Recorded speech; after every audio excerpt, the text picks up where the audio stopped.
औज़ुबिल्लाहिमिनश्शैतानिर्रजीम बिस्मिल्लाहिर्रहमानिर्रहीम। अस्सलाम वालेकुम दोस्तों, वसीम राजपूत लाला इट्स ऑनलाइन में हाज़िर खिदमत है। दोस्तों, आज का जो टॉपिक है वह गैर मुल्की फंडिंग का कानून। गैर मुल्की फंडिंग जो है उसके बारे में कानून क्या कहता है, जो कानून है वो क्या है, और ये जो इलेक्शन कमीशन का जो फैसला आया था उस बारे में डिस्कशन करेंगे। डिस्कशन करने से पहले रिक्वेस्ट करूंगा चैनल को सब्सक्राइब कर लें, बेल आइकन को क्लिक कर लें, जैसे इधर से वीडियो अपलोड हो और आप कानूनी रहनुमाई से मुस्तफीद हो सके। इलेक्शन की तरफ आते हैं दोस्तों। इसमें गैर मुल्की जो फंडिंग है, जो गैर मुल्क में जैसे जो सियासी जमातें हैं बिल वास्ता या बिला वास्ता जो फंडिंग हासिल करती हैं, उस बारे में डिस्कशन है। अभी पिछले दिनों इलेक्शन कमीशन का एक फैसला आया था कि ममनू फंडिंग जो फंड्स हैं आईन पाकिस्तान के आर्टिकल जो 6 है 3 के खिलाफ लिए गए। और एक और क्या, गैर मुल्की फंड्स रेजिंग में 34 गैर मुल्कियों से फंड लिए गए। अकाउंट छिपाना आइन की खिलाफ वर्जी है इलेक्शन कमीशन। ये उसमें थोड़े 2-4 मैंने दोस्तों आपको निकात बताए हैं। तो ये गैर मुल्की फंडिंग, ये इस बारे में कानून है क्या? इसमें किसी भी सियासी जमात को बिलवास्ता या बिला वास्ता हासिल होने वाले फंड्स जो कि गैर मुल्की हुकूमत, मल्टीनेशनल या प्राइवेट कंपनीज या फर्द से हासिल किए गए हों, वो ममनू फंड्स के ज़िम्मे में आते हैं।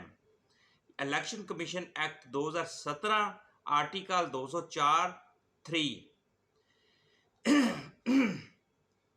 और नेक्स्ट दोस्तों, अगर किसी सियासी जमात ने ममनू ज़रा से फंड्स इकट्ठे किए हों तो जितनी भी रकम पार्टी के अकाउंट में आई होगी इसको बहक सरकार जब्त किया जा सकता है।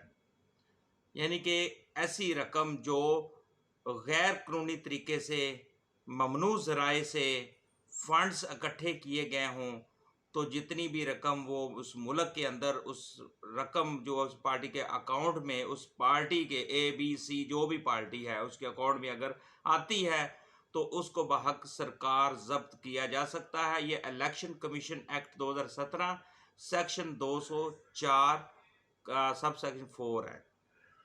अब दोस्तों, इसके अलावा गैर मुल्की कंपनियों या हुकूमत से फंड्स हासिल करने वाली जमात पर ताहयात पाबंदी भी हो सकती है, पाबंदी भी आयद की जा सकती है, पाबंदी लगाई जा सकती है। इलेक्शन कमीशन एक्ट 2017 सेक्शन 2004 उसका 4 है सब सेक्शन।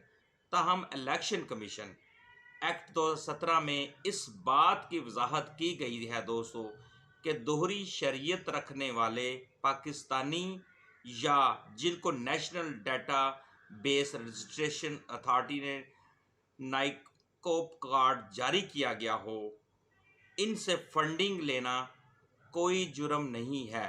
यानी कि डबल नेशनलिटी। ये इलेक्शन कमीशन एक्ट 2017 के 2, 3, 4 जो निकात थे दोस्तों मैंने बताए हैं। गैर मुल्की फंडिंग अगर इस तरह के ज़िम्मे में अगर जो भी सियासी जमातें ABCD आ जाती है तो वो कानून के मुताबिक जो भी पनिश है उनकी रकम जो गैर कानूनी तरह से आएगी उसको जब्त कर लिया जाएगा। अगर मल्टीनेशनल कंपनी, प्राइवेट कंपनी या किसी फर्द से हासिल किए गए हो लेकिन वो ममनू फंड के ज़िम्मे में आता है, ये आर्टिकल 204 है 3 का। इसी तरह अगर सियासी जमात ने ममनू ज़रा से फंड्स इकट्ठे किए हों तो जितनी रकम पार्टी के अकाउंट में आई होगी वो सारी की सारी रकम जो दोस्त है वो बहक सरकार जब्त हो जाएगी। ये भी इलेक्शन कमीशन का एक्ट 2017 है।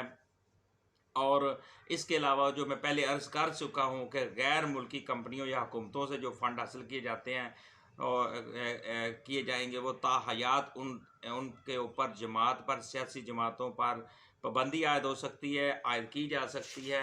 इसी तरह दोस्तों ये जो पिछले दिनों इलेक्शन कमीशन साहब ने जो फैसला आया था उसमें उन्होंने एक तो जो मैं पहले अर्ज कर चुका हूँ कि गैर मुल्की फंड्स रेजिंग में 34 गैर मुल्कियों से फंड्स लिए गए। अकाउंट छुपाना आइन की खिलाफ वर्जी है।